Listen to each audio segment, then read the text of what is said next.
વલસાડના civil hospital ખાતે આવેલ મેડિકલ કોલેજમાં વિદ્યાર્થીની મોપેડમાં ફસાયેલા અજગરનું રેસ્ક્યુ કરાયું। વલસાડના એક મેડિકલ કોલેજના વિદ્યાર્થીની મોપેડમાં અજગર ફસાઈ જતા વિદ્યાર્થીનો જીવ તાળવે ચોંટ્યો હતો।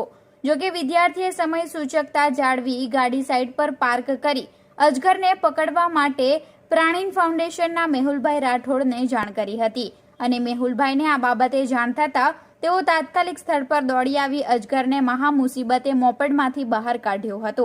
ત્યારે હાલમાં ચોમાસાની ઋતુ ચાલુ હોવાથી સાપ, અજગર જેવા પ્રાણીઓ રહેણાંક વિસ્તારમાં ફરતા હોય છે અને ઘણી વખત ઘર આંગણામાં પાર્ક કરેલા વાહનોમાં ચડી જાય છે।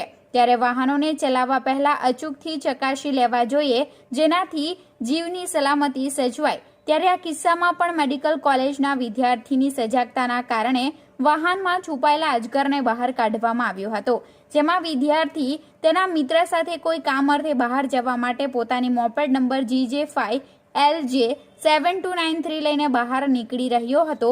જે દરમિયાન તેની મોપેડના સ્ટેરિંગના ભાગમાં કંઈક અજુગતું લાગતા તેણે ગાડી સાઈડ પર પાર્ક કરી દીધી હતી અને ચેક કરતા અજગર મોપેડમાં સ્ટેરિંગ પર વીંટળાયેલો નજરે પડ્યો હતો, જેને જોઈને વિદ્યાર્થી ગભરાઈ ગયો હતો અને અજગરને પકડવા માટે તાત્કાલિક પ્રાણી ફાઉન્ડેશનના મેહુલભાઈ રાઠોડને જાણ કરી હતી। મેહુલભાઈએ તાત્કાલિક ઘટના સ્થળે આવી મોપેડના સ્ટેરિંગનો ભાગ ખોલી ભારે જહેમત બાદ અજગરને બહાર કાઢ્યો અને સલામત સ્થળે છોડવાની તજવીજ હાથ ધરવામાં આવી હતી।